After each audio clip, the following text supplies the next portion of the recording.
Hello and welcome two bit inning. साथ में मिलके शुरू करते हैं ज़िंदगी की दूसरी इनिंग। और आज हम कर रहे हैं पार्ट 2। पार्ट 1 में सुनील सर के साथ हमने किया था कि मनी क्या है, मनी कैसे इवॉल्व होती है, मनी लेयर्स के अंदर कैसे इवॉल्व होती है। हमने M0, हमने M2, M3 की हमने बातें करी। मनी लेयर्स में कैसे होती है, मनी के डिफरेंट फॉर्म्स क्या होते हैं, हमने इस बारे में बात करी। और सबसे इम्पोर्टेंट बात हमने ये करी कि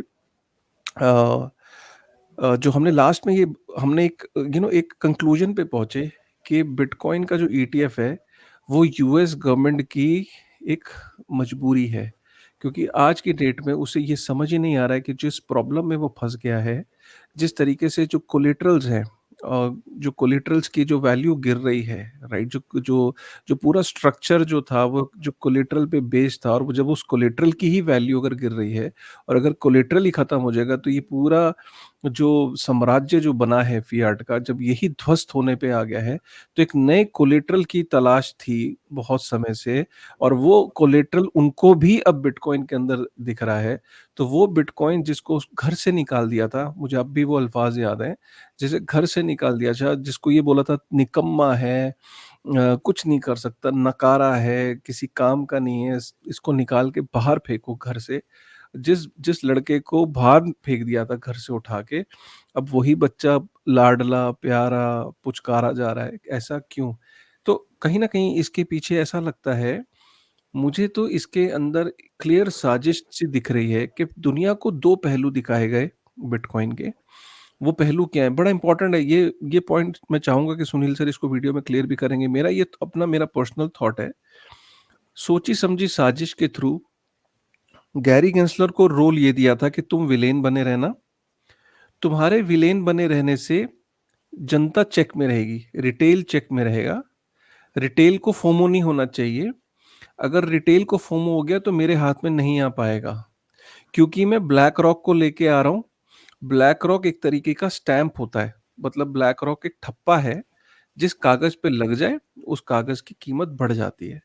आज अगर ब्लैक रॉक, फिडेलिटी और मेरे यहाँ की कंपनीज बिटकॉइन पे ठप्पा लगा रही हैं ईटीएफ लाके, तो रिटेल को फोमो हो सकता है। तुमने क्या करना है? तुमने एक विलेन का रूप धारण करके दुनिया को ये कम्युनिकेट करना है, मैं तो अभी भी खुश नहीं हूं जी। और घड़ी के लास्ट सेकंड पे अप्रूवल देना, पहले अप्रूवल मत देना। घड़ी घड़ी में अगर तुम्हारा आखिरी सेकंड का भी टाइम है ना, पूरा कंज्यूम करना, ताकि लोगों को ये ना लगे कि गैरी गैंसलर को भी फोम हो रहा है। पीछे से पूरी प्लानिंग थी। गैरी गैंसलर को विलेन बना के रिटेल को अब भी रोका गया है, लेकिन इंस्टीट्यूशन, सर एवरेज अगर देखा जाए तो 500 मिलियन के करीब जो है बिटकॉइन बाय हो रहा है। अगर हम जीबीटीसी के आउटफ्लो को अगर 1 मिनट को किनारे कर दें सर, तो ये दुनिया के सबसे सबसे सक्सेसफुल ईटीएफ में से माना जा रहा है, जो ग्रुप ईटीएफ है, जो ये बिटकॉइन का। इससे ज्यादा कभी भी इनफ्लो पर डे के हिसाब से किसी भी एसेट में आज तक नहीं गए। तो इंस्टीट्यूशंस को बोला गया कि तुम अक्यूमुलेट करो इससे पहले कि रिटेल इसमें कूदे। रिटेल अभी भी बेचारा गैरी गेंसलर की बातों को मान रहा है। आपका बिल्कुल ठीक है ये कहना कि कोलेटरल के अंदर अगर ताकत है, अगर इस कोलेटरल पे कल को मेरा साम्राज्य बनना है, यूएस का साम्राज्य, तो वो अपनी कंपनियों के द्वारा इसको एक्यूमुलेट करने में लग गया है और रिटेल को पीछे कर दिया है। Welcome sir once again.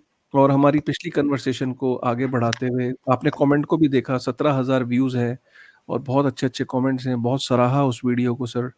और आज हम बात करेंगे कि क्यों जो बिटकॉइन के ईटीएफ के पीछे क्या प्लान है और कैसे ये यूएस के साम्राज्य को बचा सकता है। सुनील सर।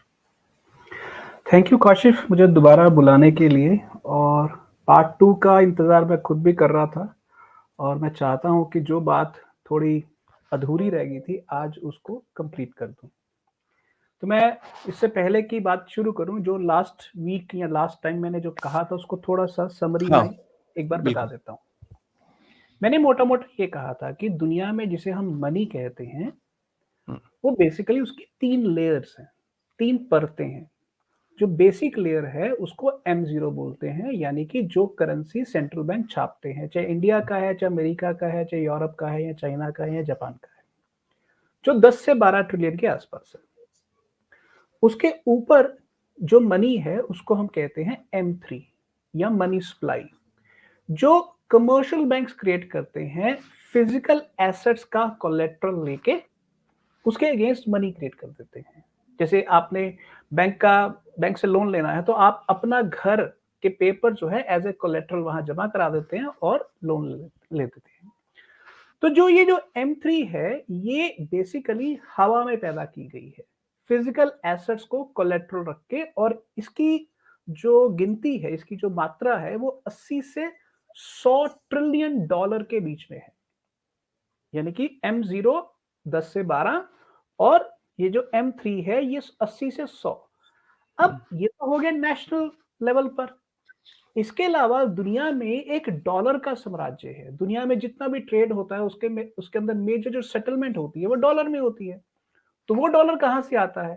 क्या वो वहाँ की अमेरिका की सरकार या वहाँ का सेंट्रल बैंक छापता है? नहीं, वो छापते हैं कमर्शियल बैंक्स, पर नेशनल कमर्शियल बैंक्स नहीं, ग्लोबल कमर्शियल बैंक्स, जो कोलेट्रल फिजिकल एसेट नहीं यूज करते, वो फाइनेंशियल एसेट यूज करते हैं। फाइनेंशियल एसेट कैसे? आपकी इक्विटीज, आपके बॉन्ड्स, आपके डेरिवेटिव्स, ये सारी चीजें। Got it? अब ये जो सबसे ऊपर की लेयर है इसको मैं कहता हूं यूरो डॉलर मनी। और यूरो डॉलर मनी का जो साइज है वो 400 से 500 ट्रिलियन डॉलर है। पर ये सारी की सारी मनी एक कोलेट्रल के अगेंस्ट पैदा की गई है। अगर कोलेट्रल 100 रुपए का है तो आप उसके अगेंस्ट 80 की या 90 रुपए तक की लिक्विडिटी पैदा कर सकते हैं। 100 के अगेंस्ट आप 500 की लिक्विडिटी नहीं पैदा कर सकते। तो अगर कोलेट्रल की वैल्यू कम हो गई तो लिक्विडिटी भी कम हो जाएगी। मैं इसको थोड़ा सा और उदाहरण से समझाता हूं कि आजकल चाइना में एक बहुत बड़ी रियल एस्टेट कंपनी है एवरग्रांड। जी। उस कंपनी की लिक्विडेशन यानी कि उसको नीलाम कर दिया जाए, ऐसी ऐसी जो हांगकांग कोर्ट की वर्डिक्ट आ गई है। अब सोचिए कि 300 बिलियन डॉलर का जिस कंपनी के ऊपर कर्जा हो, आज की तारीख में 328 बिलियन डॉलर का कर्जा है। मतलब आप 328 बिलियन डॉलर कितने होते हैं? अगर मैं इसको कहूं तो ये लगभग हिंदुस्तान के 10 राज्यों के टोटल जीडीपी से भी ज्यादा है। मतलब इतना ज्यादा कर्जा है। और उनके लेजर बुक पर, उनके जो एसेट के ऊपर 15 लाख घर उनके पास है। तो जिसने 328 बिलियन डॉलर का उनको कर्जा दिया है, अब उसके पास उनके एसेट्स के ऊपर कब्जा करने के अलावा कोई चारा नहीं है। आपने एसेट्स पर कब्जा किया, अब पैसा कैसे हासिल करेंगे? आपको वो एसेट मार्केट में जाके नीलाम करना पड़ेगा। बिल्कुल। तो जब कोई चीज मार्केट में नीलाम होएगी तो उसका मार्केट में जो दाम मिलेगा वो नॉर्मल से बहुत कम मिलेगा। बिल्कुल। यानी कि 328 बिलियन डॉलर में से अगर 10% 15% पैसा भी आ जाए अगले 3-4 साल में, तो जिसने उधार दिया है वो अपने आप को मतलब लकी समझेगा। लकी ठीक? समझेगा। अब उनको पता है कि ये घाटा हो चुका हुआ है। अब इस घाटे में से जितना रिकवर करना है वो कर लो, अदरवाइज कंपनी जिसने लोन लिया है और कंपनी जिसने लोन दिया है, दोनों ही घाटे में है। ओके? अब इसी स्थिति को आप ग्लोबल लेवल पर ले जाओ कि यहां कोलेट्रल था एवरग्रांड का 15 लाख घरों का लेजर बुक। अब उसी तरह से ग्लोबल बैंक्स डॉलर क्रिएट कर रहे हैं अगेंस्ट एन कोलेट्रल। अब वो कोलेट्रल जो है वो डाउन जा रहा है। अब वो डाउन क्यों जा रहा है वो मैं आपको बताता हूं। मैं आपको उदाहरण के लिए कनाडा, अमेरिका या किसी भी देश के एक आम हाउस होल्ड, एक आम परिवार की कहानी से समझाता हूं। जैसे कनाडा की उदाहरण ले लेते हैं, क्योंकि ये स्टोरी केवल अमेरिका की नहीं है, केवल चाइना की नहीं है, केवल यूरोप की नहीं है, केवल इंडिया की नहीं है, ये स्टोरी पूरी दुनिया की है। ये मनी की स्टोरी पूरी दुनिया की स्टोरी है।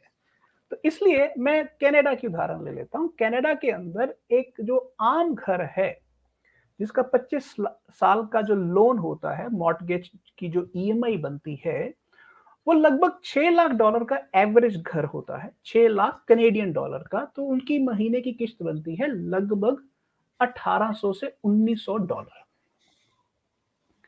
पर अब सबने इंटरेस्ट रेट बढ़ा दिए, तो जब सबने इंटरेस्ट रेट बढ़ा दिए, तो वो इंटरेस्ट रेट जो पहले 1.5% थे, वो बढ़ के 5.5-6% हो गए। अब वो जो किस्त थी, वो किस्त बढ़ के अब 1800-1900 नहीं हो रही, वो 3400, 3500, $3800 के आसपास हो गई हर महीने। तो अगर आपको हर महीने 1500 से $2000 एक्स्ट्रा किस्त में देने हैं, ईएमआई में देने हैं, तो वो कहां से आएंगे? वो या तो आपकी इनकम में से आएंगे कि आप अपनी इनकम बढ़ाएं, तो वहां से आएंगे, आपकी तनख्वाह बढ़ जाए या आपके बिजनेस में प्रॉफिट बढ़ जाए, वहां से आएंगे। बट नॉर्मली तो ऐसा होता नहीं है। तो अब वो कहां से आएंगे? आप अपने खर्चे कम करेंगे। यानी कि आप घूमने जाते थे, आप नहीं जाएंगे। आप नई गाड़ी खरीदना चाहते थे, आप नहीं खरीदेंगे। आप रेस्टोरेंट जाते थे, आप टूर करने जाते थे, वो आप सब नहीं करेंगे, आप अपने खर्चे कम कर लेंगे। अगर ध्यान से देखा जाए, कनाडा का एक परिवार सिर्फ $1200, एवरेज में लगाता हूं, $1200 पर मंथ अपना खर्चा कम कर ले। $1200, तो इसको मल्टीप्लाई करिए 22 लाख के साथ, क्योंकि 22 लाख घरों ने वहां कर्जा लिया हुआ है।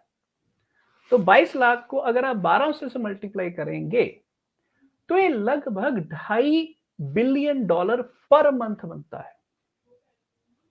यानी कि अब कनाडा के अंदर $2.5 बिलियन लोग कम खर्चा करेंगे। एम आई राइट? बिल्कुल। अगर वो कम खर्चा करेंगे, तो जिस रेस्टोरेंट में जाते थे, उस रेस्टोरेंट को कमाई नहीं होगी। जिस मान लीजिए उन्होंने कोई नई गाड़ी खरीदी थी, वो गाड़ी नहीं खरीदेंगे। अगर फर्स्ट हैंड खरीदनी थी, तो सेकंड हैंड खरीदेंगे। यानी कि वो अपने खर्चे कम करेंगे। ओके? अब जब ये खर्चे कम करेंगे, तो ये स्थिति तो सिर्फ कनाडा की नहीं है।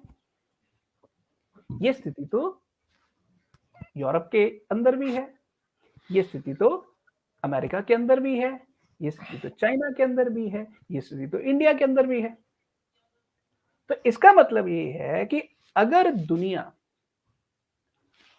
हर महीने $200 बिलियन या $300 बिलियन कम खर्चा करना शुरू कर दे, तो सभी देशों का जीडीपी डाउन जाएगा। यानी कि हम रिसेशन के कगार पर आ गए।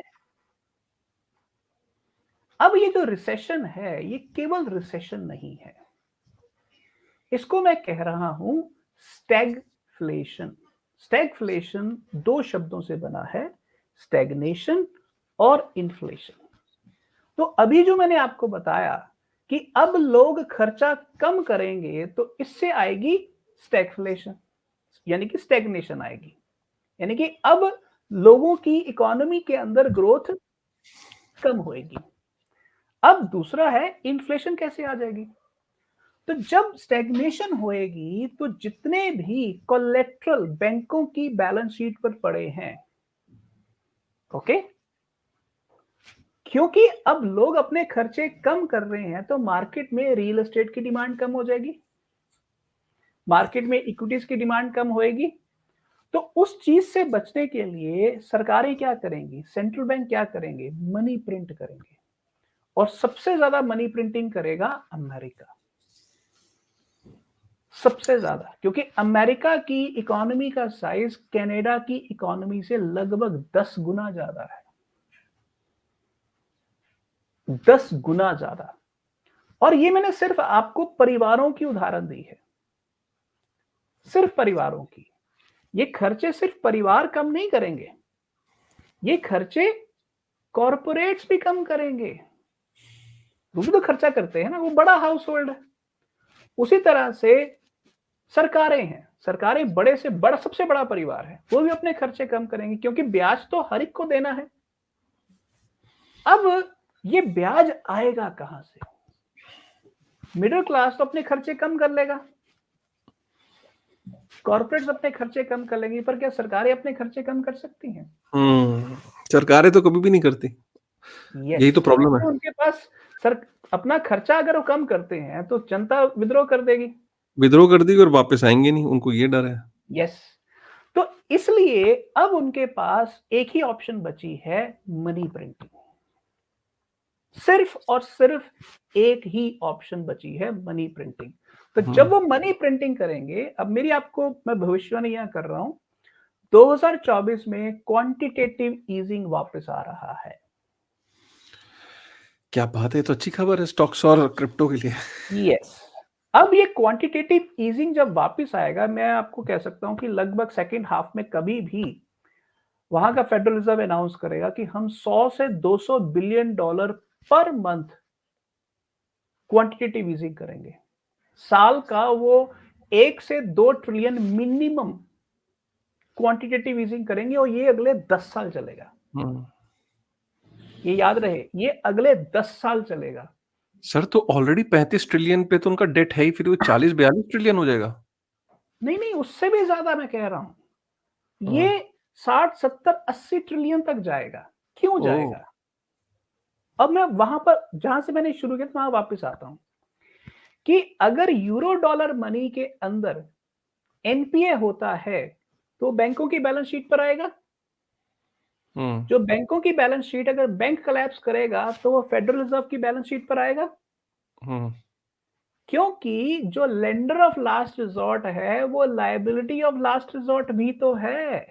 हाँ, तो जिसकी लायबिलिटी अंत में बनती है, वो है सेंट्रल बैंक की। उसका काम है कमर्शियल हुँ, बैंक को बचाना। अगर कमर्शियल बैंक घाटे में जा रहा है, तो उसको बचाने के लिए सरकार उसके एसेट्स को या तो खरीद लेती है या ट्रांसफर कर लेती है अपनी लेजर बुक में। जैसे जब silver valley bank, silicon valley bank, silver gate bank, first Republic bank खत्म हुए, तो सरकार ने उसी समय, अमेरिका की सरकार ने bank term funding program launch कर दिया। विच मीन्स कि अगर आपके मॉर्टगेज बैक सिक्योरिटी की मार्केट वैल्यू 100 की जो होनी चाहिए वो 40 रह गई है, तो आप सेंट्रल बैंक के पास जाइए, फेडरल रिजर्व के पास जाइए, तो अपने मार्केट वैल्यू की बजाय 100 के ऊपर ही बैंक फेडरल रिजर्व से लोन ले लीजिए। यानी कि आपके एसेट की मार्केट 100 रुपया नहीं है, फिर भी आपको फेडरल रिजर्व लोन दे रहा है। यानी कि ये बैक एंड क्वांटिटेटिव ईजिंग होगी।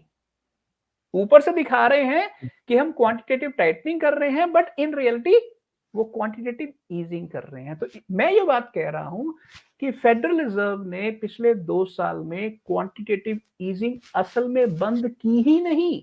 बंद की ही नहीं है, सही बात है।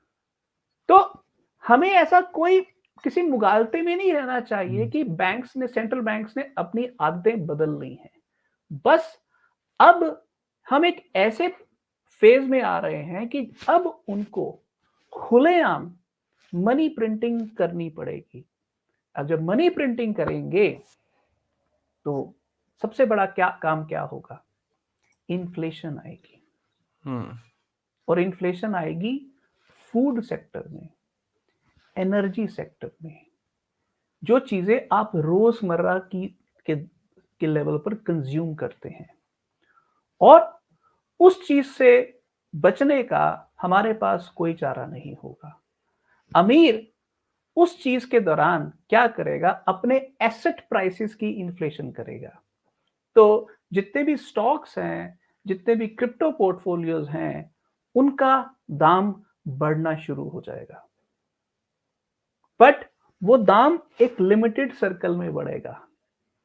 अब सवाल ये है कि लोग अपना पैसा बैंक में रखेंगे, अपना पैसा ईटीएफ में रखेंगे, कि अपना पैसा बिटकॉइन में रखेंगे या क्रिप्टो में रखेंगे। ये है तीन चीजें। अपना पैसा बैंक में रखेंगे, अपना पैसा ईटीएफ में रखेंगे, और अपना पैसा बिटकॉइन या क्रिप्टो में रखेंगे। पहले आते हैं बैंक में रखेंगे कि नहीं। अगर जनता को ये लगना शुरू हो गया कि उनका पैसा बैंक में सुरक्षित नहीं है, जैसे सिलिकॉन वैली बैंक में हुआ था कि लोगों ने रातों रात अपना पैसा निकाल लिया था और बैंक कोलैप्स कर गया था, तो उसको फेडरल रिजर्व ने बचाया। सेम चीज फर्स्ट रिपब्लिक और सिल्वर गेट में हुई थी। तो लोगों को जैसे ही लगेगा कि कुछ गड़बड़ होने वाला है, लोग बैंकों से पैसा निकालना शुरू कर देंगे। तो पहले तो ये होने वाला है। और ये सिर्फ अमेरिका के अंदर की मैं बात कर रहा हूँ, ये मैं यूरोप की भी बात कर रहा हूँ, चाइना की भी बात कर रहा हूँ और कनाडा की भी बात कर रहा हूँ। और इसमें कुछ लेवल पर इंडिया जैसे और डेवलपिंग कंट्रीज भी शामिल होंगे। तो लोग बैंकों पर ट्रस्ट करना बंद करेंगे क्योंकि इन्फ्लेशन आ रही है। इन्फ्लेशन अगर मार्केट में 10% है और बैंक आपको 5% का सेविंग रेट दे रहा है, तो बैंक में रखने का तो आपको नुकसान हो गया। क्लियर? अब दूसरा है कि लोग ईटीएफ में रखेंगे कि नहीं। यस, पेंशन फंड ईटीएफ में डालेंगे, बड़े बड़े ब्लैक रॉक जैसे प्लेयर्स ईटीएफ में डालेंगे, बट जो आम जनता होगी, जो क्रिप्टो को समझती है, वो अपना पैसा ईटीएफ में नहीं डालेगी क्योंकि ईटीएफ में वो बिटकॉइन नहीं खरीद रहे हैं। ईटीएफ में बिटकॉइन के नाम पर जो एक्सचेंज ट्रेडेड फंड है उसका शेयर खरीद रहे हैं,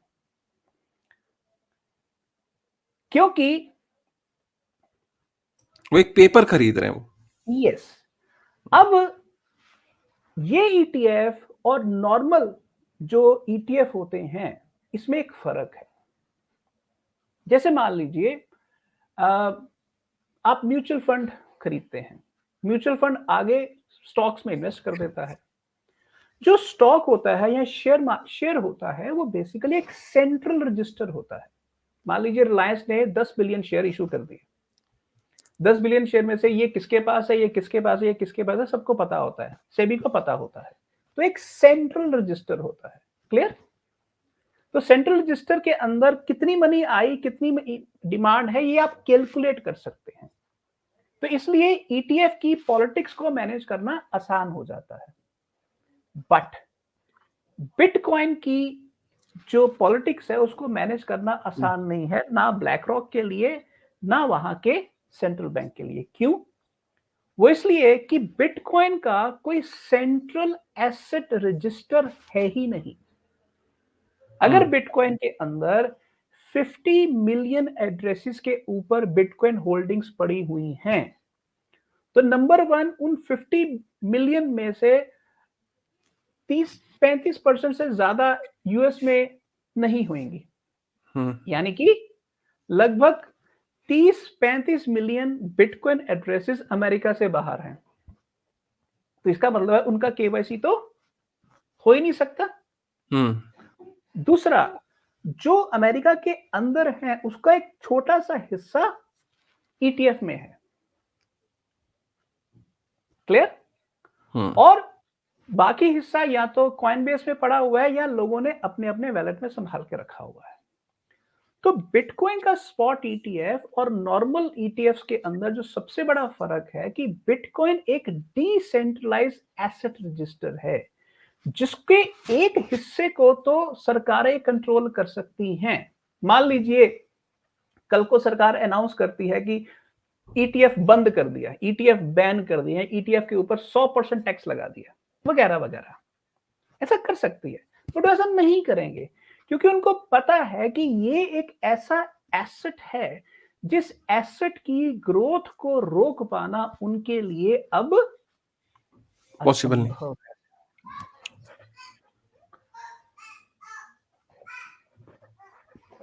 जब ये असंभव हो गया तो अब उनके लिए सवाल सबसे बड़ा पैदा होता है, इसको मारते रहें कि इसको बचाएं और अपवर्ड पुश करते रहें। ये है चॉइस। 10 साल से उन्होंने क्या किया? मारते रहे, चाहे बदनाम करके, चाहे क्रिप्टो के एंटरप्रेन्योर्स को जेल में डाल के, जैसे रॉस उलब्राइट को डाला, या जो एनोनिमस ट्रांजैक्शंस को बैन करके उसके डेवलपर को जेल में डाल दिया, या उन मार्केट्स को किसी तरीके से एफटीएक्स के जरिए या और तरीके से उनके अंदर करप्शन को आप होने दो। एक तरीका तो ये है, बट अब उन्होंने नतीजा ये निकाल लिया है कि क्रिप्टो बिटकॉइन एक कॉकरोच है। इसको जितना मारो, जितना मारने की कोशिश करो, ये मरता ही नहीं है, ये रादर और बढ़ जाता है।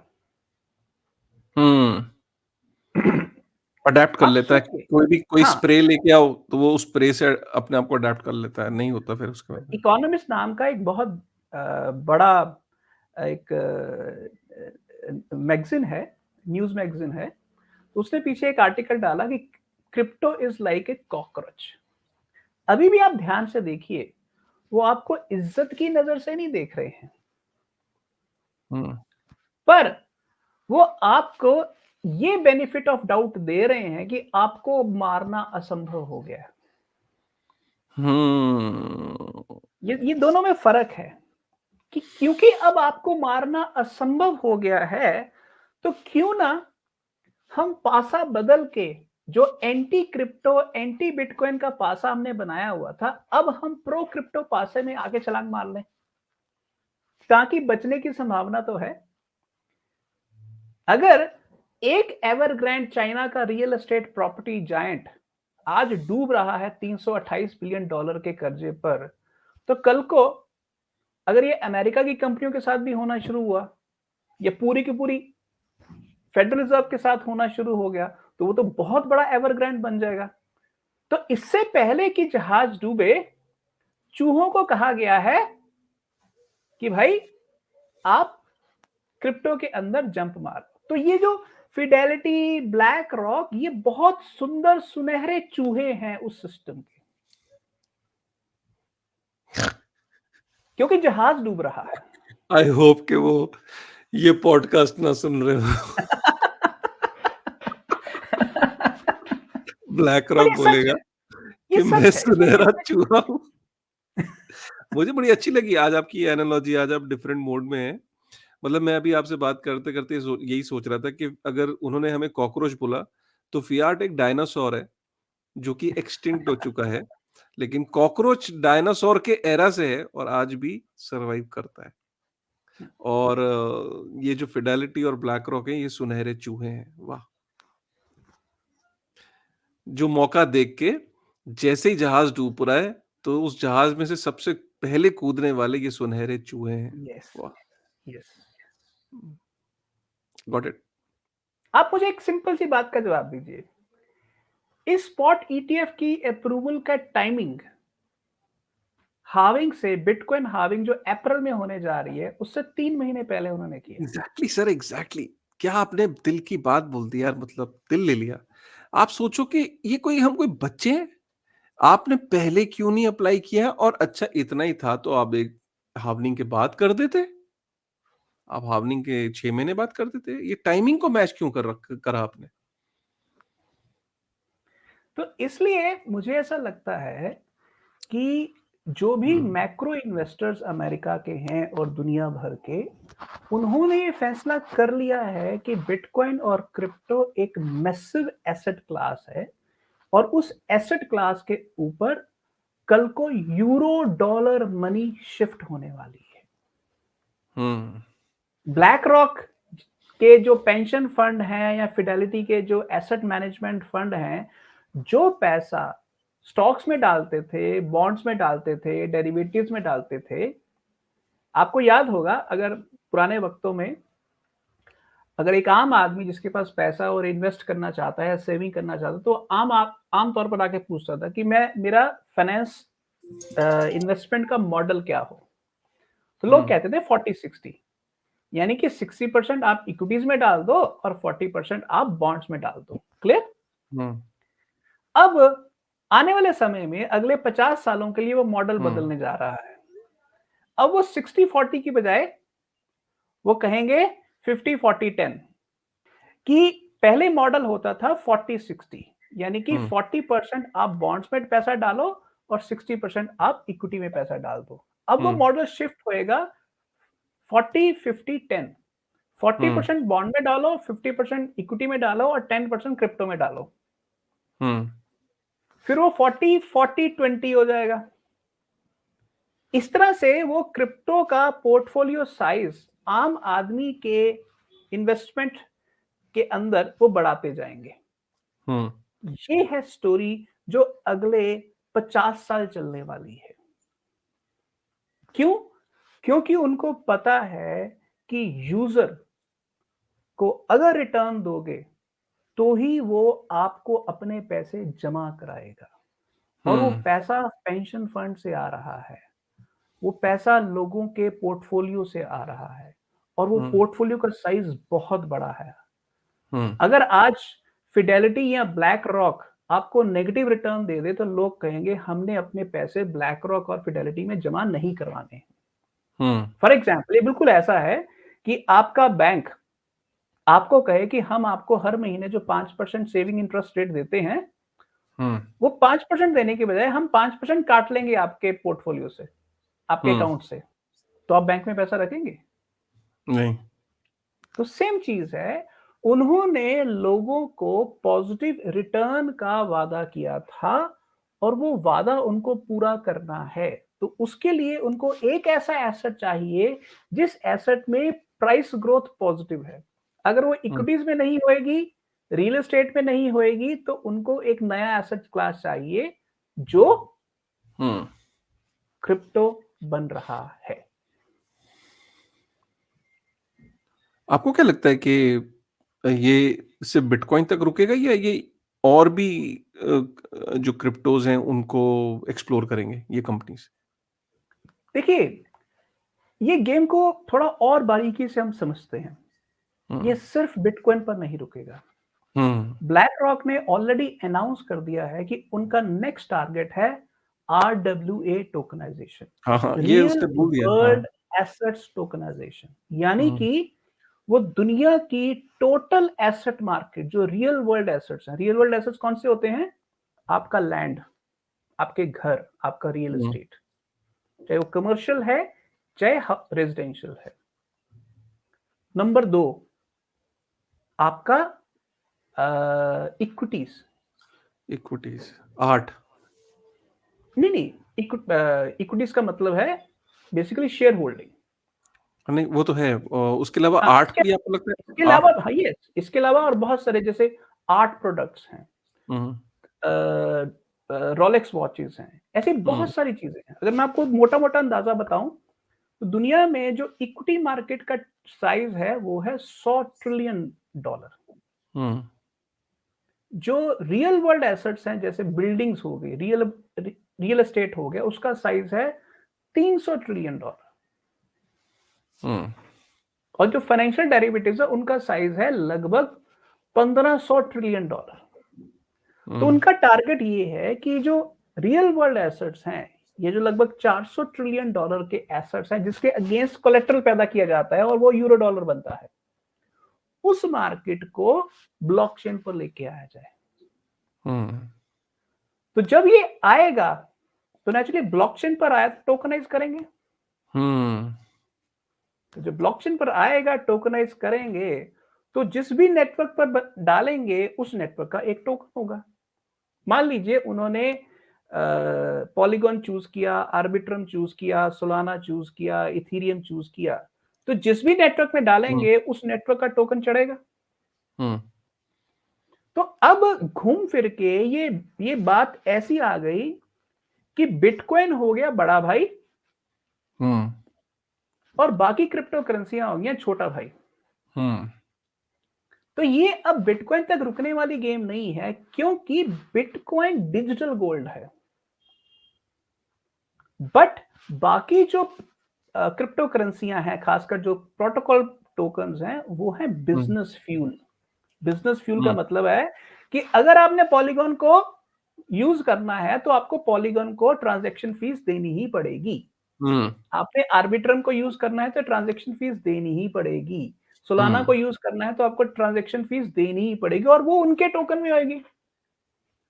हम्म आप सोचिए, ब्लैक रॉक आके अनाउंस कर दे कि हम सोलाना में इन्वेस्ट कर रहे हैं, सोलाना का भाव क्या कहां जाएगा? वो क्यों इन्वेस्ट करेंगे? क्योंकि उनको पता है कि अगले 20 साल उनको सोलाना का टोकन चाहिए। हम्म। अगर आज सोलाना का टोकन $90 पर बिक रहा है, तो वो जल्दी से 10-20 मिलियन सोलाना के टोकन इकट्ठे कर देंगे, ताकि वो अपनी बिजनेस फ्यूल कॉस्ट जो है, जो अगले 20 साल 50 साल बढ़ने वाली है, वो पहले से ही उसकी इंश्योरेंस ले लें।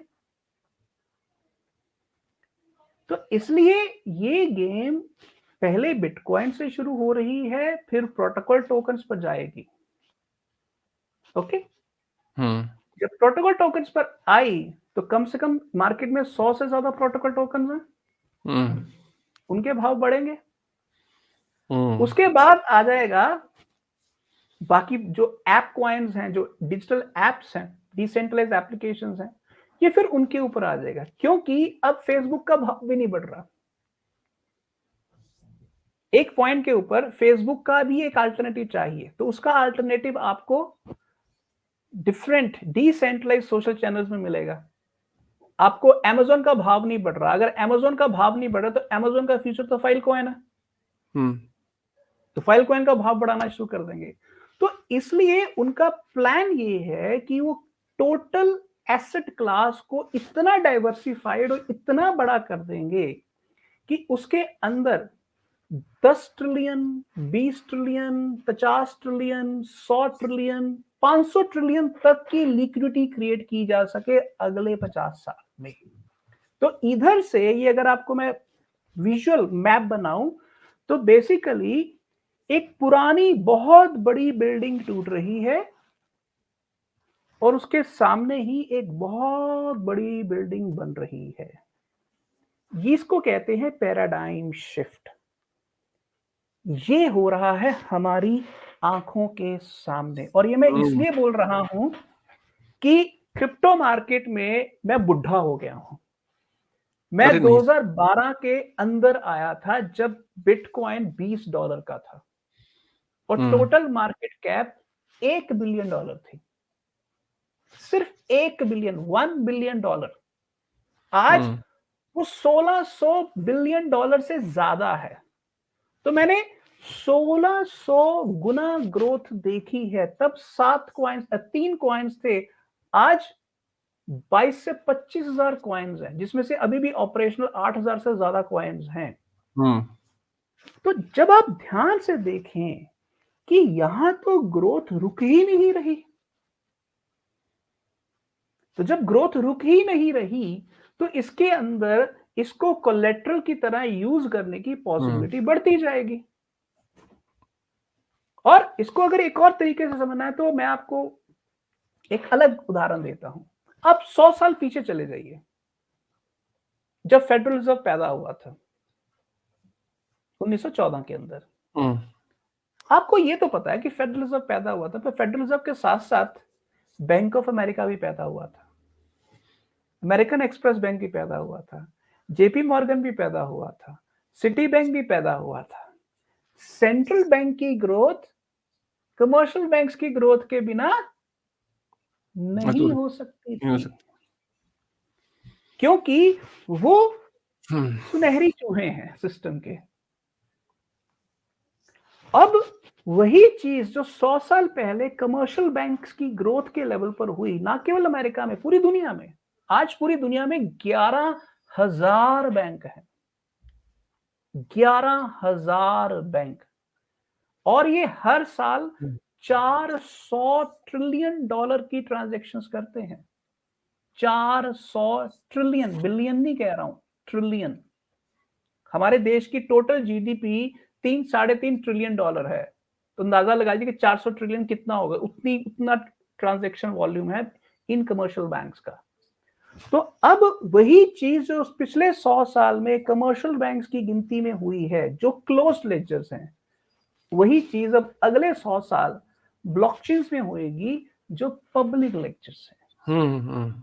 तो आर्किटेक्चर शिफ्ट हो रहा है क्लोज्ड लेजर से ओपन लेजर में, डबल एंट्री लेजर से ट्रिपल एंट्री लेजर में।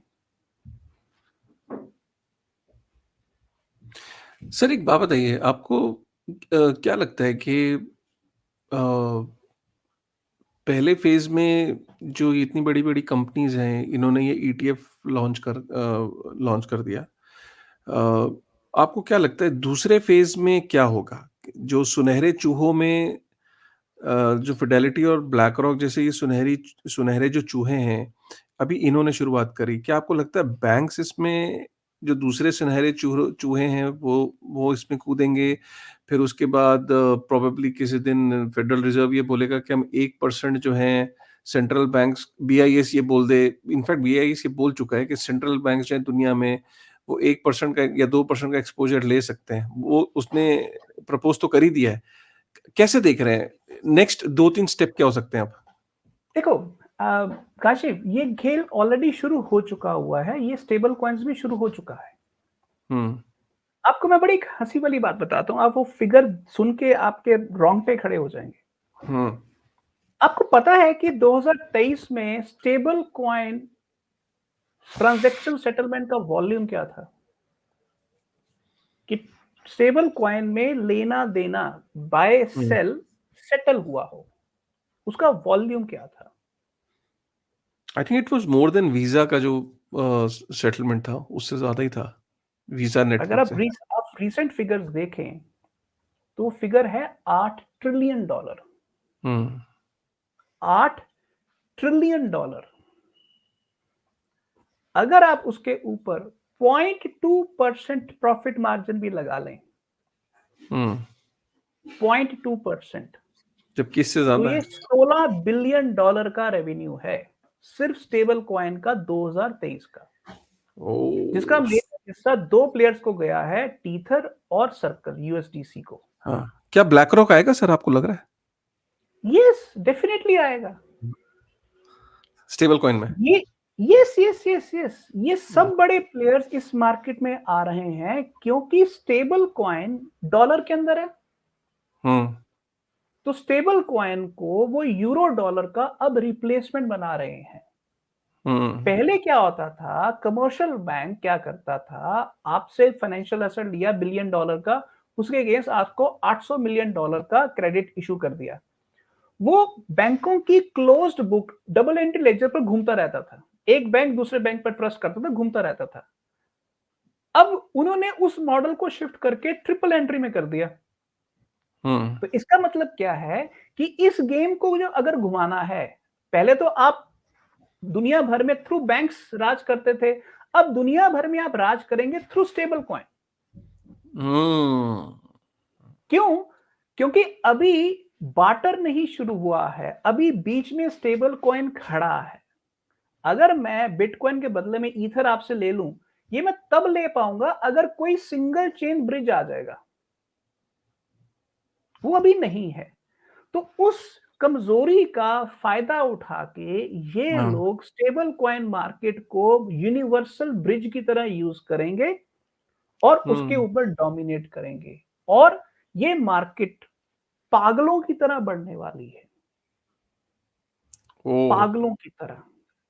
इसलिए जो बिटकॉइन से शुरू हुआ है, वो स्टेबल कॉइन में आएगा, स्टेबल कॉइन के बाद वो आरडब्ल्यू टोकनाइजेशन में आएगा, वो उसके बाद प्रोटोकॉल टोकन्स में आएगा, उसके बाद वो ऐप चेन्स में आएगा, ये रुकेगा नहीं। ये रुकेगा 50 नहीं साल ऐसे और ही जाएगा। अमेज़न भी कूदेगा, एप्पल भी कूदेगा, एप्पल कहेगा यार स्टेबल कॉइन तो मेरा भी आना चाहिए, गूगल कहेगा मेरा भी स्टेबल कॉइन आना चाहिए, yes, everybody will jump into it, PayPal तो आ ही चुका है। वो सी गूगल वगैरह अपना स्टेबल कॉइन नहीं लॉन्च करेंगे, वो अपना हुँ, टोकन लॉन्च करेंगे। टोकन लॉन्च करेंगे। आज की तारीख में अगर थोड़ी देर के लिए मैं आपको पूछूं कि चैट जीपीटी अनाउंस कर दे कि हम अपना टोकन लॉन्च कर रहे हैं और हम अपने टोकन का अपने अर्ली यूजर्स को 20% टोकन सप्लाई का एयर ड्रॉप कर रहे हैं, तो अब सोचिए चैट जीपीटी के टोकन का भाव कहां चला जाएगा। बिल्कुल, ये सारे खेल होने वाले हैं। इसलिए आपको कभी भी क्रिप्टो मार्केट को देखना है तो एक हिस्टोरिकल पर्सपेक्टिव में देखिए और उसके हिसाब से उसकी पोटेंशियल जर्नी देखिए। 1914 में आप ये नहीं कह सकते थे कि अमेरिका ग्लोबल रिजर्व करेंसी बनेगा, ये नहीं कह नहीं कह सकते। सकते। हुँ, अमेरिका सिस्टम डिजाइन करता है, फिर उसके ऊपर राज करता है। हुँ, अब अमेरिका उसी सिस्टम को चेंज करके एक नए सिस्टम को ऑफिशियली वैलिडेट कर रहा है। ये याद रखिए, पावरफुल बनने से पहले एक सिस्टम क्रिएट करना पड़ता है और क्रिप्टो ने वो सिस्टम बनाया हुआ है। अब वो उस सिस्टम के ऊपर आके कूद रहे हैं और इसके मसीहा बनने की कोशिश कर रहे हैं। पर ये इतनी बड़ी स्पेस है कि इसको कंट्रोल नहीं किया जा सकता। हाँ, इसकी ग्रोथ का हिस्सा बना जा सकता है। हुँ। एक बात बताइए आरबीआई के गवर्नर ने ना अभी रिसेंटली एक बात ये बोली कि ईटीएफ पे जब उनसे सवाल पूछा कि सर अब तो वहाँ पे भी यूएस में ऐसा हुआ है, आपका क्या टेक है? तो उन्होंने बोला देखिए वो अमेरिका का टेक है, अमेरिका अपने हितों को बेहतर जानता है। जो वहाँ का एसईसी है, वो उनकी कॉल है, वो रिस्पॉन्सिबल है अपने देश के लिए क्या अच्छा है, क्या बुरा है। हमारे देश के लिए हम रिस्पॉन्सिबल हैं कि हमारे लिए देश के लिए क्या अच्छा है और क्या बुरा है। तो they have taken their call but ठीक है, it really doesn't matter our stance is still the same. आपको लगता है कि India will eventually follow what America will do, या India will simply, ignore what is happening in US and what is happening in this space, crypto space? देखिए काशिफ, पहली बात हम ये समझ लें कि इंडिया का जियो इकोनॉमिक स्टैंस इंडिपेंडेंट कभी नहीं रहा और ना कभी वो बहुत पावरफुल स्टैंस रहा है। इंडिया आज की तारीख में एक नेट ऑयल इंपोर्टर कंट्री है जिसको हर साल 200 बिलियन डॉलर का घाटा होता है ट्रेड डेफिसिट के रूप में। हुँ, और वो 200 बिलियन डॉलर का जो घाटा है, जो तेल वो इंपोर्ट करते हैं, उसके लिए पहले उनको डॉलर चाहिए। तो पहले हुँ, डॉलर खरीदते हैं, उस डॉलर के बाद फिर वो उससे ऑयल या दूसरे इंपोर्ट्स करते हैं। इसका मतलब क्या है कि इंडिया डबल ट्रैप में फंसा हुआ, पहले वो डॉलर ट्रैप में फंसा हुआ, दूसरा वो नेट एनर्जी इंपोर्टर के ट्रैप में फंसा हुआ है। हुँ, हुँ, तो ऐसा कंट्री अपना इंडिपेंडेंट जियो इकोनॉमिक स्टैंस बिल्ड नहीं कर सकता और हमारे जो पॉलिटिशियंस हैं उन्होंने पिछले 30 साल से इस प्रॉब्लम का कोई हल निकाला भी नहीं है और मुझे नहीं लगता कि अगले 30 साल में इसका कोई हल निकाल पाएंगे। अब जब रियलिटी ये है तो वहां पर आप सेंट्रल बैंक के गवर्नर को जो मर्जी बोल दें, उससे कुछ हुँ, खास फर्क पड़ने वाला नहीं है। इंडिया हुँ, असल में वही करेगा जो अमेरिका करेगा, पर 2 साल बाद, 2 साल बाद। ताकि कोई उसको अमेरिका का पिछलग्गू ना कहे। कि अमेरिका ने किया तो मैंने किया। हाँ, तो इसलिए इंडिया वही करेगा, पर ये करेगा वो 2025 के अंदर और 2025 के सेकंड हाफ में करेगा। ये उससे पहले करने वाला नहीं है, क्योंकि इंडिया बेसिकली पॉलिसी मेकिंग के अंदर, स्ट्रैटेजी मेकिंग के अंदर दुनिया में लीडर नहीं है, वो दुनिया में फॉलोअर है। हुँ, और आपको नहीं लगता कहीं न कहीं एक बड़ी ब्रिलियंट अपॉर्च्युनिटी थी हमारे पास चीज़ों को लिटरली डिसरप्ट करने के लिए? अगर एक एक इकोनॉमी डिजिटल इकोनॉमी अगर वो डिस्ट्रीब्यूटेड लेजर्स पे बन रही है, तो ये किसी भी देश के लिए नॉट जस्ट इंडिया एक बहुत बड़ी अपॉर्च्युनिटी है गेम में अपने आप को फ्रंट पोज़ीशन पे रखने की rather than being the last. Kashif, देखिए, इंडिया की मास्टरी है अपॉर्चुनिटीज को गंवाने में। इंडिया की मास्टरी अपॉर्चुनिटीज को हथियाने में नहीं है, उसको गंवाने में। मैं आपको 2-3 उदाहरणें दे देता हूँ। जी। पहली उदाहरण है कि जब आईटी की हार्डवेयर वेव शुरू हुई, लैपटॉप्स, स्मार्टफ़ोन, ये जो मैन्युफैक्चरिंग वेव हुई शुरू, जो आज से लगभग 20 साल पहले शुरू हुई थी, 20 के 25 साल पहले शुरू हुई थी, इंडिया ने उस वेव का कोई फ़ायदा नहीं उठाया। चाइना ने उठाया, ताइवान ने उठाया, सेमीकंडक्टर ठीक हाँ, है? देखिए ना सेमीकंडक्टर को आज हम एम्ब्रेस कर रहे हैं। हाँ, इन तो वो हम 25 साल बाद कर रहे हैं ना। हाँ, तो हार्डवेयर आईटी वेव हमने गँवा दी। सारा चाइना और ताइवान खींच के ले गया। हुँ, फिर आई सॉफ्टवेयर वेव, हुँ, माइक्रोसॉफ्ट, फेसबुक, अमेज़न, गूगल, ये सब बाहर पैदा हुए। हमारे यहाँ क्यों नहीं पैदा हुए? जबकि आपको इंजीनियर्स आपको उसमें इंजीनियर्स हमारे हैं सारे। यस, वो इसलिए कि हमारा काम एक ही है, हम एक्सपोर्ट करते हैं अपना टैलेंट। हम अपने इंटेलिजेंट लोगों को कहते हैं, बेटा जी, आपको हम धक्के मार के बाहर निकाल रहे हैं। जैसे हुँ, हमने हिंदुस्तान में पनिशिंग क्रिप्टो पॉलिसीज बना के पॉलीगॉन के फाउंडर्स को कहा, बेटा जी, आपको धक्के मार के हम बाहर निकाल रहे हैं। हुँ, इंस्टाडैप के फाउंडर का आपको धक्के मार के बाहर निकाल रहे हैं। ये बड़े ही प्यार से किसी को रुसवा करके अपने घर से निकालने वाली स्ट्रैटेजी है और ये हम करते आए हैं। ये हमने हार्डवेयर के एंटरप्रेन्योर के साथ किया। आपको क्या लगता है कि सुंदर पिचाई एक दिन में बन जाता है? सत्य हुँ, निष्ठा क्या एक दिन में बन जाता है? वो लोग रुसवा होके हिंदुस्तान से निकाले गए हैं, चाहे डायरेक्ट तरीके से या इनडायरेक्ट तरीके से। प्रॉब्लम ये है कि हम आज की तारीख में ये जो बड़ी-बड़ी पॉलिसी फेलियर्स हैं, इसके खिलाफ बोल नहीं सकते। बोलेंगे तो फिर मरेंगे। हुँ, हुँ,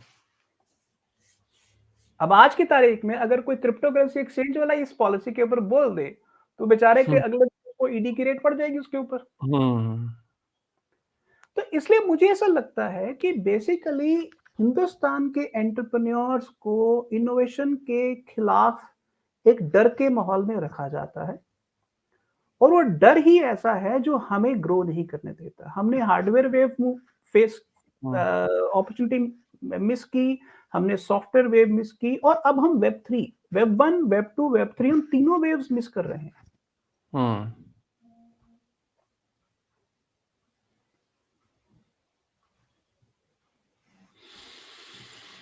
राइट। तो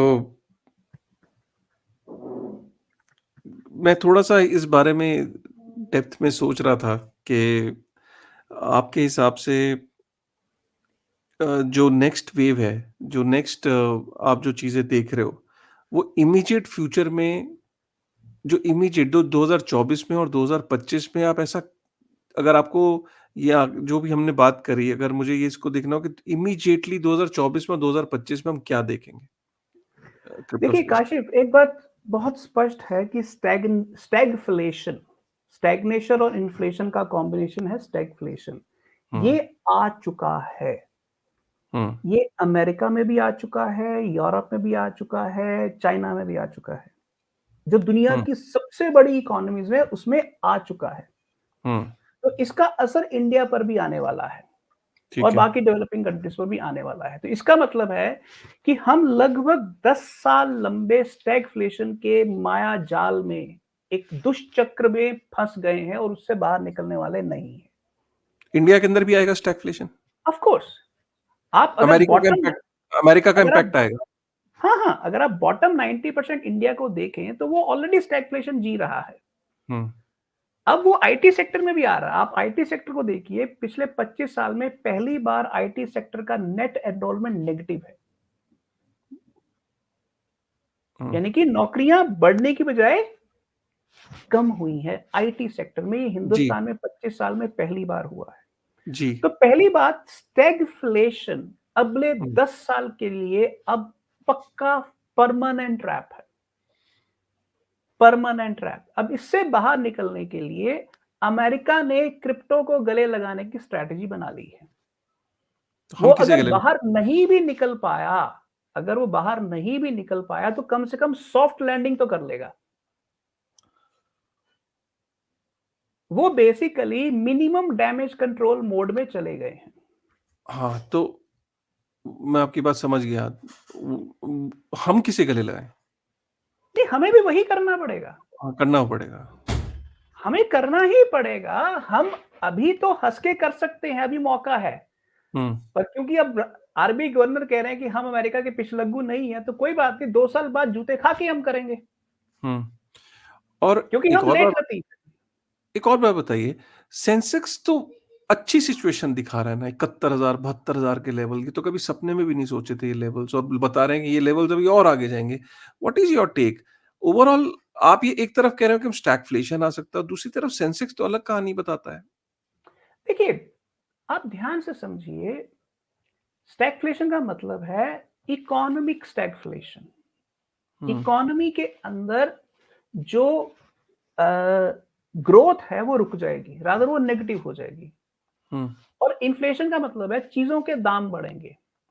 जब चीजों के दाम बढ़ेंगे, वो दो किस्म के दाम बढ़ेंगे, एक तो फूड और एनर्जी आइटम्स के दाम बढ़ेंगे और दूसरा एसेट प्राइसेस के दाम बढ़ेंगे। हम्म। जब सरकार प्रिंट करके छापेगी तो बैंकों को देगी, बैंक वो नोट कॉर्पोरेट्स को आगे बांट देंगे। हम्म। ऐसा होता आया है। वो बैंकों में, वो खासकर बैंकों को बांटेंगे और बैंक वो रेट ऑफ इंटरेस्ट के जरिए, क्रेडिट के जरिए, इजी फैसिलिटी के जरिए कॉर्पोरेट्स को बांट देंगे और ये हम्म। होगा, बड़े लेवल पर होगा। तो इसका मतलब ये है कि यस, एसेट इन्फ्लेशन आएगी टॉप 5% 10% के लिए पूरी दुनिया में, और उनको इसका फायदा भी होगा। हम्म। बट ये ज्यादा देर तक नहीं चल सकती। ये ज्यादा देर तक नहीं चल सकती। क्यों? क्योंकि हम एक ऐसे पॉइंट पर आ चुके हैं कि हम एक कोलेट्रल की वैल्यू को अननेसेसरी बढ़ा नहीं सकते। जैसे उदाहरण दे देता हूं आपको कि आपने एक घर की वैल्यू 6 लाख डॉलर की हुई है, तो उसके अगेंस्ट आपने 90% का लोन लिया हुआ है। तो कल को अगर घर की वैल्यू 8 लाख हो गई, पे तो आपको फिर भी करना है इंटरेस्ट। फिर हाँ करना है। तो एक पॉइंट पर अब इन एसेट्स की वैल्यू आप बढ़ा नहीं सकते। यस, थोड़ी देर के लिए बढ़ेगी, पर एक पॉइंट के बाद वो डाउन आएगी। ऐसा नहीं है कि ये जो बिल्डिंग है, ये बिल्डिंग एकदम से धराशायी हो जाएगी। हम्म। ये धराशायी धीरे धीरे होएगी और इधर से नई बिल्डिंग धीरे धीरे बनती जाएगी। ये एक बड़ा शिफ्ट है। तो इसलिए पुराना सिस्टम टूट रहा है, नया सिस्टम बन रहा है। इंडिया असल में वही करेगा जो अमेरिका कर रहा है, पर 2 साल के लैग के साथ। हम्म। तो ऐसे में आपने पहले भी एक बारी जो लिसनर्स हैं, जो ऑडियंस है, वो जो हमें सुन रही है, उसको आपने गाइडेंस प्रोवाइड करी थी। अगर आपको इस करंट सिचुएशन में अगर गाइडेंस प्रोवाइड करनी हो, क्योंकि ज़्यादातर लोग जो हमें सुनते हैं वो 25 से 36 साल के एज ग्रुप में ज़्यादा ऑडियंस सुनती है। 70% ऑडियंस हमारी वही है जो बिल्कुल यंग वर्किंग एज ग्रुप वाले लोग हैं, या स्टूडेंट्स हैं, या अभी प्लेस हुए हैं। तो ये 25 में जनरली नौकरी लगी जाती है इंडिया के अंदर, 25-26 साल में आदमी कुछ ना कुछ करने लगता है। तो ये वो इनिशियल वर्किंग प्लस जो अभी नौकरी में थोड़े-थोड़े सेटल हुए हैं, 5-7 साल का एक्सपीरियंस हुआ है। क्या कहना चाहेंगे सर इस एज ग्रुप को इस वक़्त? पहली बात, कर्ज लेना बंद कर दो। ना कार बड़ी लोन लो, हुँ। ना हाउसिंग लोन लो। ना कार लोन, ना हाउसिंग लोन, ना एजुकेशन लोन। ये 3 चीजें छोड़ दो पूरी तरह से। अगर बहुत बढ़िया। लोगे तो लंबे ट्रैप में फंस जाओगे। हुँ। कार लोन, हुँ। हाउस लोन, एजुकेशन लोन, ये 3 लोन लेना बंद कर दो अगर बचना चाहते हो। और अगर लिए हुए हैं तो जल्दी से जल्दी निकाल रीपे दो। करो। बट वो कहते हैं कि चीप डेट है और एसेट जल्दी ग्रो करता है, तो ये वो कुछ आर्बिट्राज में आपको आंसर करने की कोशिश करता है आज का यूथ कि यार सस्ता डेट है और प्रॉपर्टी जल्दी बढ़ जाती है। वो इसलिए कि आपको लग रहा है कि प्रॉपर्टी प्राइसेस बढ़ते रहेंगे। प्रॉपर्टी प्राइसेस नहीं बढ़ेंगे। अगर आप नोएडा के सुपरटेक की उदाहरण लें, जिन्होंने हजारों लोगों को मकान भेजे थे, प्रोजेक्ट डेड हो गया, लोगों ने लोन लिया था, उन लोगों का क्या बना? वो तो अभी भी किस्तें दे रहे हैं, बिना हुँ। मकान मिले किस्तें दे रहे हैं वो लोग। दे रहे हैं। तो इसलिए आपको एक बात एक्चुअली मैं भी समझनी दे रहा हूँ। पड़ेगी। मेरे साथ भी एक 11 साल से एक बिल्डर ने मुझे बना के नहीं दिया, तो मैं आज आज तक उसकी किस्तें भर रहा हूँ। यस, तो इसलिए एजुकेशन लोन, कार लोन और हाउस लोन, ये तीनों लेना बिल्कुल बंद कर दीजिए। और अगर हुँ। लिए हुए हैं तो इसको उतार दीजिए अगर बचना चाहते हैं। तो इन तीनों को जब छोड़ेंगे तो आपके पास हमेशा रेडी कैश कुछ ना कुछ रहेगा। हुँ। आपके पास 2 महीने से लेकर 6 महीने तक के पीरियड का रेडी कैश का अरेंजमेंट रहना चाहिए अगर बचना चाहते हैं। 2 महीने से 6 महीने तक का अगर कोई इमरजेंसी आ जाए तो आप उसका मुकाबला कर सकें। ठीक है। नेक्स्ट बात, अपने बच्चे को, अगर आपका बच्चा बड़ा हो रहा है या आप खुद पढ़ रहे हैं, तो वो डिग्री करवाइए जिसके अंदर हाथों में स्किल हो, जो स्किल नॉर्मली रिप्लेसेबल नहीं है। सबसे पहले उसको स्वस्थ बनाइए, खुद भी स्वस्थ बनिए। और अगर सबसे बड़ी बात कर सकते हैं, जो मैं आखिरी सजेशन आप लोगों को दूंगा, वो है, अगर आपका गांव है, आपकी पुश्तैनी जमीन है, आपके बाप दादा ने आपके लिए 2, 5, 10 एकड़ कोई जमीन छोड़ी हुई है, तो उस जमीन पर साथ ही साथ खेती शुरू कर दीजिए। आज से 10 साल क्या 5 साल के अंदर आपकी एग्रीकल्चर लैंड की कीमत 10 गुना बढ़ेगी और 10 साल में वो 50 गुना बढ़ेगी। फ्यूचर एग्रीकल्चर लैंड का है, और अगर उसके ऊपर आप केमिकल फ्री खेती कर रहे हैं तो आपकी जमीन की वैल्यू कई गुना बढ़ेगी। Future is rural. बड़े शहर में बड़ी बिल्डिंग, 50 माले की बिल्डिंग में एक फ्लैट वाला फ्यूचर नहीं चलने वाला। फ्यूचर हमारे गांवों में है। गांव, और गांव का मतलब ये नहीं होता कि गांव में कोई ग्रोथ नहीं है। आज मेरे बहुत सारे दोस्त हैं जो गांवों में रह के अपनी आईटी कंपनियां चला रहे हैं। जोहो का फाउंडर गांव से आईटी कंपनी चला रहा है, वो मल्टी बिलियन डॉलर कंपनी है। गांव का मतलब ये नहीं है कि भैंसे और बिल्कुल ही गंदगी, ये नो, आप एक गांव को एक रिजॉर्ट में भी बदल सकते हो अगर आप चाहो। मॉडल गांव, हाँ, मॉडल बनाना है। तो इसलिए फ्यूचर जो है वो रिजॉर्ट टाइप विलेजेस का है, जिसको आप आईटी कंपनियों में, वेब3 कंपनियों में तब्दील करोगे।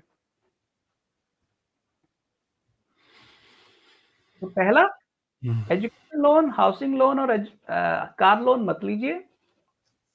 दूसरा, 2 से 6 महीने का कैश अपने पास रखिए। और तीसरा, स्किल्स के ऊपर फोकस करिए, डिग्रियों पर फोकस मत करिए। और चौथा, अगर आपके दोस्त, भाई, बाप, दादा, चाचा, फूफा के पास जमीन है, तो जमीन, एग्रीकल्चर लैंड है, तो उसके अंदर इन्वेस्ट करिए। किसानी का कोई ना कोई हिस्सा बनिए। क्या जबरदस्त बात बोली है सुनील सर आपने। और ज़्यादातर लोग जब कोई और चैनल देखते हैं और जब राय मांगते हैं अपने जो फेवरेट इन्फ्लुएंसर को आप सुनते हो, तो जनरली राय जब आप ऐसी मांगते हो तो वो आपको बदले में बोलता है कि अगर ज़िंदगी को जीने के तरीकों में आपको बोलता है कि ये वाला कॉइन ले ले, वो वाला कॉइन ले ले, ये कॉइन ले ले। आपने देखा होगा कि यहाँ कोई कॉइन की बात नहीं करी, यहाँ पे लाइफ स्किल्स की बात हुई। और कितनी सादगी से इन्होंने चारों जो ऑप्शन दिए, आपको कहीं कॉइन दिखा कोई? राइट। ये खूबसूरती है सुनील सर की कि इनके जो एक्सपीरियंस और इनके जो फिलॉसफीज और इनकी जो अंडरस्टैंडिंग है, not just about his subject but also about life skills, ये बहुत इंपॉर्टेंट है। और एग्रीकल्चर लैंड सिर्फ आपको एक इन्वेस्टमेंट पर्सपेक्टिव से नहीं, जस्ट इमेजिन करिए कि कोई पर्टिकुलर ऐसा एक अनटूवर्ड इंसिडेंस हो जाए कि आपकी वो 5-6 महीने की इमरजेंसी कैश भी खत्म हो जाए, आपकी जॉब नहीं लग पा रही है। At the end of the day, for survival you need food, right? And you need a healthy food. Without a job, without an employment, you won't be able to afford. But वो जो agriculture land है वो आपको जिंदा रखेगी और स्वस्थ रखेगी बाकी कई एम्प्लॉयड लोगों से। yes. राइट। तो ये जो बेसिक फैक्ट्स हैं, इनको आज आप नहीं समझ पा रहे, बट अगर आप किसी भी डेवलप्ड नेशन के अंदर डेटा उठा के देखेंगे तो मास लेवल पे माइग्रेशन हो रहा है from New York to rural areas to you know big cities to rural areas, and this is already happening in developed countries, and at some point of time this will also happen in India, and it is happening, by the way.